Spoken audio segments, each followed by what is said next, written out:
Le Louvre des Antiquaires, c'est évidemment un endroit incontournable pour découvrir des objets coup de cœur. Nous sommes ouverts tous les jours, du mardi au dimanche inclus, de 11h à 19h. Nous sommes à peu près 150 actuellement, 30 spécialités différentes.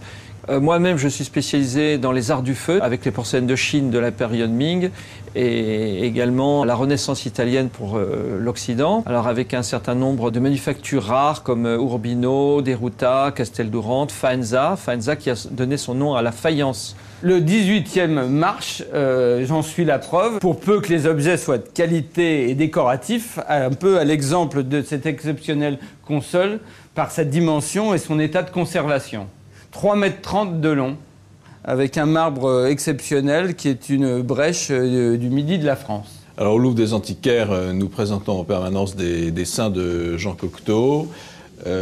Par exemple cette Marianne, qui est le projet pour le timbre de la République française, qui en réalité était un timbre à 20 centimes et non pas à 25. C'est une petite erreur de Jean Cocteau. On présente ici des galets qui sont peints dans les années 1900, début 60, 61. Ils sont signés au dos. C'est une curiosité. L'exposition dure jusqu'au 31 décembre.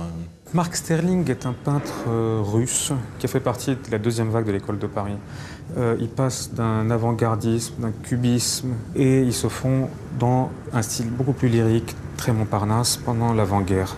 Pendant la guerre, il ne peint pas. À partir de 1944, les premiers tableaux sont assez durs. Et ensuite, on revient à plus de gaieté, plus de joie. On repasse à un symbolisme onirique, parfois fantastique, avec beaucoup de couleurs. Et le dernier tableau de sa vie, en 1976, qui était un cadeau à sa femme Eliane. Donc à partir du 13 janvier 2010, l'exposition au Louvre des Antiquaires présente à travers 100 photos la Grande Crue de 1910 qui s'est tenue donc il y a un siècle précisément.